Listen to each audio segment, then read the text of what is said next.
Freetown stretches from Rochester to Somerset, north of Route 195. It holds a population of 9,200 people on 38 square miles of land. We started our day with breakfast at the Nellie Rose Diner. We're here at Nellie Rose with Scott, and he's going to tell us, when did this open? This opened in 2021. Actually, I'm sorry, 2022, March of 2022. It was the third of my 3 restaurants. I opened the first one in Whitman in 2015, then we opened another one in 2017 in Middleborough, and then COVID happened, and during COVID we were able to acquire this place, and we built it out into a 50s diner as to what it is today. So. Wow. Are the others 50 diners? Nope, they're all 3 are different themed. Our Whitman location is like a country theme. Our Middleborough location is train themed because the building was the train meeting station for Middleborough back in the early 1900s.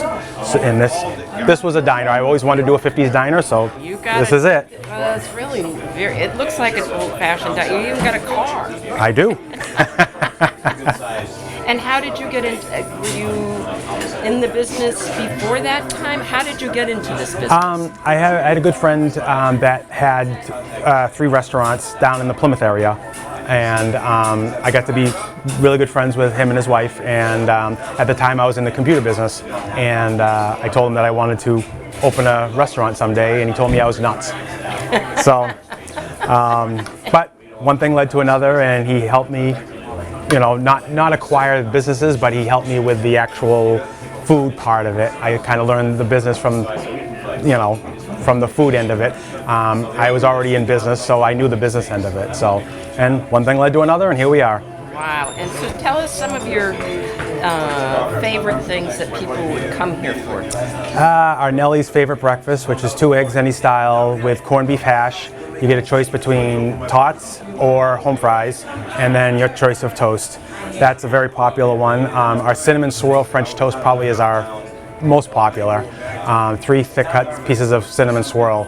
Everybody dies for it. It's great. So we're gonna have some. Oh, good. I'm glad you're having it. So very good. And do all the stores serve the same food, or is it? They all 3 locations have the same menu, all prepared a little bit differently. I give my chefs the freedom to do specials at each location, their own specials. So every week they have different specials at each location. So. And I started to read on the menu. Mm-hmm. Nellie Rose. Who's Nellie Rose? Nellie Rose was my great grandmother. When I was looking for a name for a restaurant, I didn't want the standard, Sunnyside or any of those type of names. So my father actually mentioned, he says Nellie Rose would be a good name, and I said, well, where'd you get that name? And so he explained to me, and he's always been into genealogy. So I looked at it, and we heard her story, and there it is. So very good. Yep. So wow. How did she come? I saw something about California. I didn't read the whole thing. Yeah, she was an immigrant who came in, and she was adopted and ended up residing in Whitman. And one thing led to another, and that's how we got here. So. Very good. Is there anything else you would like that might be special that you would like to tell us? I mean, we do a good job. Everybody that works here wants to be here. I hire nothing but top chefs, so it's the food, knock on wood, should be good at all 3 locations. So. Okay. Well, thank you very much. Not a problem. I hope you enjoy your food too. It sounds very exciting. All the food sounds wonderful. Thank you. I have egg Benedict, Florentine. Eggs Florentine. Don't even know what I have. And it looks yummy. It's got spinach and cheese, sauce, and I've got a fork that I know what to do with, maybe. You're not going to eat with your hands? Not today. I was trying to be polite. Not like normal? Not like normal.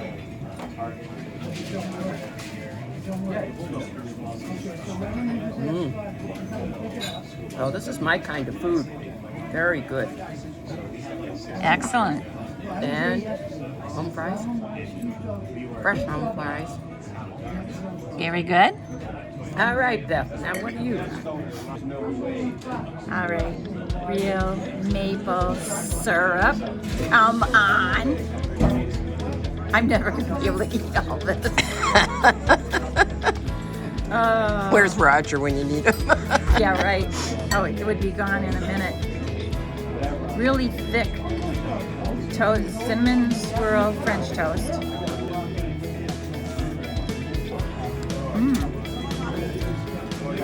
Very good, cinnamony and sweet, just like you want. If you order something like this, very, very good. Come and try it. Enjoy.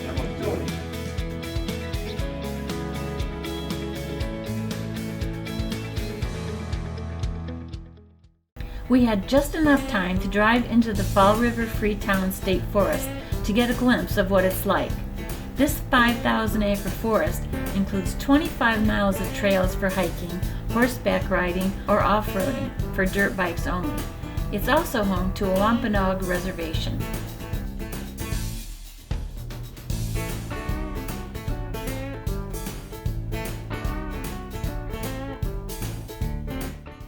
We are at the Freetown Historical Society with Mary, Bob, and Bill. Yes. And they're all part of the Historical Society. When was Freetown first settled and when was it incorporated? Okay. Freeman's Purchase was made in 1659. The Freeman's Purchase was originally sold from the Indians to 26 freemen, hence the name Freeman, Freeman's Purchase. Okay, And the land was then divided up into 26 equal lots. okay. And each member of the 26 got a lot. And basically from half the 14th lot to the first lot became Fall River. Okay. They petitioned because they had an industrial area down on the Taunton River, and they wanted, it was too far for them to come to Woonsocket, which was the Okay. center. Okay, And they said, no, we want our own. okay. And then the petition was done, and in 1803, it was set, and it was separated. Okay, so Freeman, so was their last name Freeman? No, Or they Freemen? were free men. Okay, They were unencumbered, so they were free men. okay. And they set up a bargain with an exchange with the Indians for the land. Okay, and then at some point it changed to Freetown. When, Okay. when it was incorporated, it became Freetown. Okay, and it was incorporated in what year? 1683. Well, it incorporated quite early then. We were actually, Freetown was one of the earliest towns incorporated in Massachusetts. How long was major industry in Freetown built on the forest or the wood industry? In the river played Yeah. a part too. Yeah. The Sonet River coming up, it was a means for Right. sawmills and grist mills and so forth. And as a result, a Sonet developed early. And there are two sections of Freetown, two villages, a Sonet and East Freetown. And a Sonet developed earlier because of the river, because of the proximity, to Fall River, and boats coming in, large ships coming in, they had gun factory on the river. So we have quite a few early houses in this area. And then there was really forest in between the two villages. And East Freetown developed, in their village. And so it's different, really different kind of personalities with the housing. You had all the grist mills and the sawmills and all of that. So after that industry kind of died away, then what became the commerce of Freetown? D.N.R. Davis Gun Company. The Davis Gun Company. And was that like 1900s or 1800s. 1800s? He okay. actually started in town around 1853. Most of the men that were hunting or using guns were game hunters. They were feeding their family with it. And he converted to making shotguns, which is what he's known for. And we do have a fair collection of his pieces and the history of it. About 1914, they closed the plant in the Sonet, moved everything to Connecticut. You have anybody famous who comes from Freetown? I think the most famous individual that we have was a gentleman named John Dean, John Milton Dean. John M. Dean. And he served in the Civil War, and he was awarded the Congressional Medal of Honor. We also have another gentleman from East Freetown that got it too, but we have a fair display of Mr. Dean's memorabilia, including the certificate that was mailed to him, and we have his original medal. Before he went into the service, he was actually a school teacher.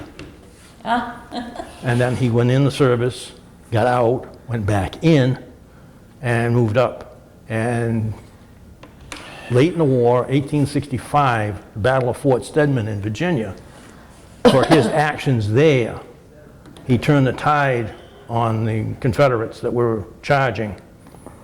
His outpost had been overcome. They bailed out. They recaptured one adjacent to it, turned the cannons from that on the Confederates, and because he organized that, that's the action that got him the Medal of Honor. Nice. And the family, we still have descendants of his in town, and they are very active and very generous to us, and they have given us a lot of his memorabilia that he picked up. Some of it's kind of interesting because he went back to individual battlefields and he would pick things up and note where he took them from. Oh my goodness. And we have them in a display case. We actually have his saddle that he rode during the Civil War. This was originally built at a cranberry sorting shed. Ah. All the cranberries that were grown in East Freetown came here. They were sorted and packed, and there was a railroad siding, and they were all shipped out of here on rail. Okay. In addition to that, the next building up is a chapel, and that was moved from East Freetown. Right. The name of it, Well, it's the Christian Advent Chapel. It was on Chase Road. And it was originally built, the area of the community, the kids couldn't get to Sunday school because it was too far for them to walk, and they couldn't travel at the time. So a gentleman over there offered them a piece of land. The community got together and they built a chapel so the kids could go to Sunday school. It was also used as a community building. And one of the stories that I got told, after it was first built, if you wanted to sit when you went to Sunday service, you took a kitchen chair with you. We really only have two, actually, historic buildings here, originals. The house and that chapel. Well, this building, Yes, this building too. But yeah, this building, the chapel, the house that we have next door is an original building. That's got a story all unto itself. And then the chapel was moved here. The other buildings that are on the property are all reconstructions. and carefully reconstructed. Right. The sawmill that was on at Elm Street at the Tisdale Dam, Right. which was my great uncle's, is really an excellent job of Yeah. duplicating what was there. And next building behind that is a blacksmith shop. And the blacksmith shop, again, a replica. It was built post and beam like the original. And it was based upon the blacksmith shop that was down at the Soda Four Corners. Building behind that, we've now converted it to basically an instructional area for blacksmithing. And they hold blacksmithing classes. Really? Yes. And then further, the next building over is a replica of a schoolhouse, a one-room schoolhouse. That was in East Freetown. It was called the Mason Corner School. And actually, there is a bell tower on it, and the bell that's in it is the original bell for that school. Oh, so neat. And they do demonstrations. Also, in the schoolhouse, they did manage to find a couple of desks that would have been period. And they contracted with a foundry to have castings made, and they have now recreated the entire classroom with desks of that period. Other buildings that we do have a carriage shed. That is not a replica of anything in town, but it is period. But in the carriage shed, we have what they call an omnibus, which was one of the first pieces of public transportation in the area. It's horse-drawn. It's an oversized stagecoach, if you will, and it actually operated in Fall River. I'm going to skip out to the store that's out front, and that's a general store, and that's a replica of one that was over in East Freetown. went through several generations over there. It was actually used as the post office for a while.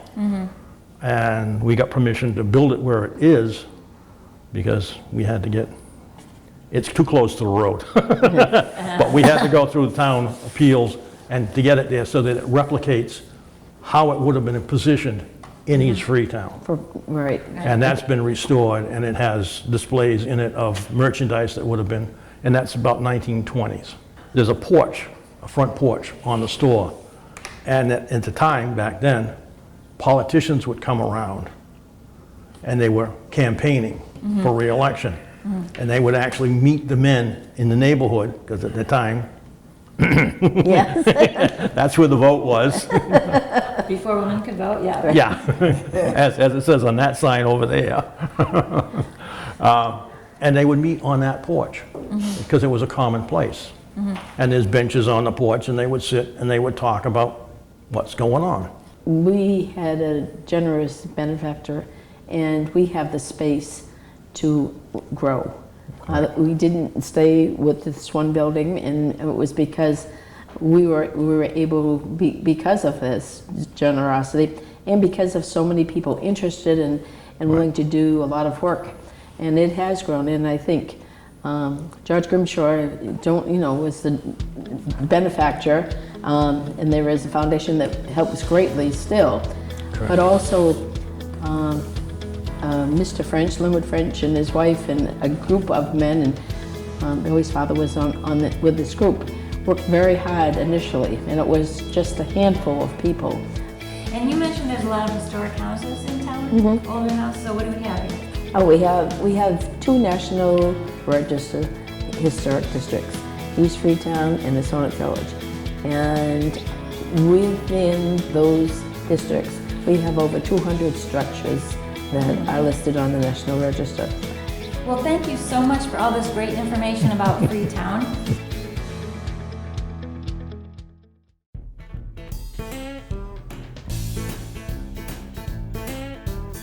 The Veterans Memorial Park is quite unusual in that an AH-1 attack helicopter, which once flew in the Vietnam War, sits on top of a 20-foot high pillar.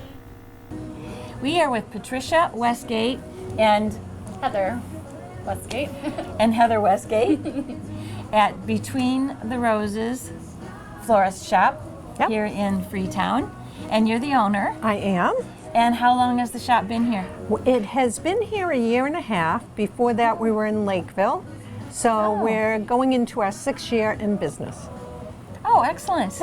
Okay. And do you specialize in anything in particular? Or? We do. We do weddings, we do funerals, and then we do a lot of walk-ins where holidays, Valentine's, birthdays, any occasion for flowers, and we're a big gift shop too. Husbands in the doghouse days. We get several of those, you know.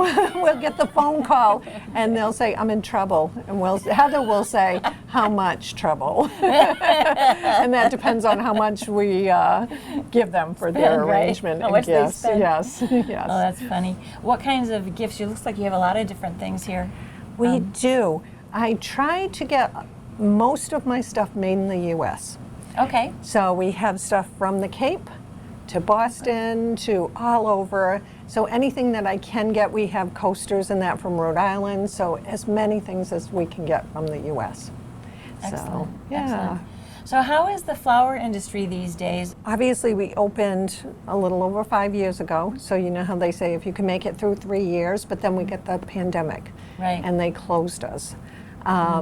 The one good thing was we were able to, the shop was closed, but I would come in, Heather would come in with her children. They would be in the back shop and she would make arrangements. My husband would come get me and him and I would do the deliveries. We'd just leave them at the steps and call and say they had their deliveries. Come out and get them, yeah, but it was slow. That really hit us. But since then, we moved here. Business here is a lot better. Parking is great. It's a wonderful community. We're really fortunate to be here. And we found our sales have steadily gone up. How is the wedding industry? we've been fortunate enough that Heather does meets with all our brides. She's our event coordinator. I couldn't ask for anybody better. And we are booked 2 years out. Oh, excellent. Yes, yes. So it's Excellent. been, knock on wood, we're Excellent. very happy. We're blessed with that. Great. So what did you do before you had a florist shop? Before I had a florist, I was an interior designer Okay. for over 20 years. And one day, well, we moved to New Hampshire to run away from our kids. And then we started to have grandkids, so I told him, I said, I want to come home. So when we got home here, I got a job working as a kitchen designer. And he woke up one night and he goes, what are you doing up? And I said, I'm doing my designs. I have to design and price at night so I can meet with customers during the day. And he said, that's crazy. He said, if you're going to work that hard, you should work for yourself. And he said, what do you want to do? And I said, I'd love to be a florist. Wow. Yeah, and the very next day he found a spot for me. We signed me up for school, and the rest is history. That's awesome. So you actually went to school for floral design? I did in Where Boston. did you have to go? Boston. Yep. Okay. Yeah, so. Excellent. And honestly, the day I graduated, the following day we opened. Oh my gosh. So we just threw me in, and Heather was there from day one. Excellent. Yeah. So did you take classes too? Or? I did not. I'm a hands-on educated, very hands-on. Everything she taught me, everything I know. Excellent. So are there is there like a style or something that's your favorite, or type of flower that's your favorite, or? So, We're very whimsical. right. English garden. That's kind of like our vibe. Okay. Yep, we can That's do cool. anything. It is interesting because we'll have brides come in and they may want the cascading with all the lilies, and I'll say absolutely, and I'll make it, and they'll say, wow, we have the same taste. And I'll get that no good. matter what I do. They'll say, we have the same taste. And I'm like, okay. Well, then you must be able to read them pretty well. So, you know, we'll do anything, but it is a English garden, country. Yes, we love garden roses, peonies. Hydrangeas. Yeah, just about any. I don't know if there's any flower I don't like. Probably lilies, because I am allergic to them. Oh wow. Very strong. Yes. That would be hard. Yeah, so that's when people, especially holidays, Mother's Day, you tend to get a lot of people want lilies in their arrangements. That's hard. Oh. Is there a secret to keeping cut flowers fresh? A lot of people will go to the grocery store and get their flowers, and they will last a fraction of the time that ours do. One thing is when you buy flowers, you'll have all the greens on them. You really need to strip that all off. All of it. Okay. Yep, you might leave the very top green of a rose. Well, I heard that we're going to learn how to make a little flower arrangement. You are. Let's do it. I am ready. All right. Let's go. Great. Okay. Are you ready to be creative? Yes. Okay, so I just put the plastic on top to keep it moist. Yep. And this is one of those, okay? Yep, I soaked it. When I'm having a class, the really important thing I tell everybody is the oasis, I make you soak it. We have a big bucket of water. Don't push it down. You let it sink. If you push it down, it gets air bubbles in it. Okay. So when you go to put the stems, the flowers aren't going to last as long. So you always start with your greens. And we're just going to fill our whole basket with greens.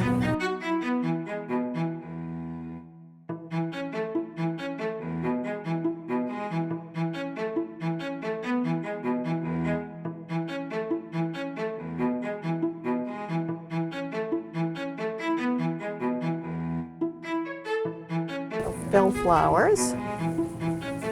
But when I put it in, I would take and cut it, and I like to do it singles. If you do cut your flowers, your stems on an angle, there's more surface for them to get more water. Okay. So that's another thing to have your flowers last longer. And if you saw the oasis was a little bit above the container, that's so you can droop and you can have them come in from the bottom instead of everything straight up. All right. Okay.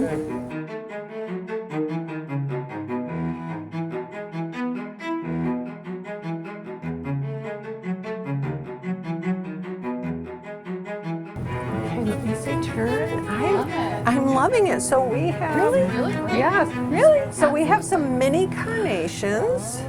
And what I like about these, they have a nice bend to them, so they give a nice flow. I'm going to put them down so Heather so you can just look and see. A lot, but I would say your arrangement looks a lot like what I would make. Very wild, very just like you went into a field and picked a bunch of Look at awesome this. flowers. We have some Oh my goodness. That's me. daisy Au natural. palms. Exactly, same. Yeah, so beautiful.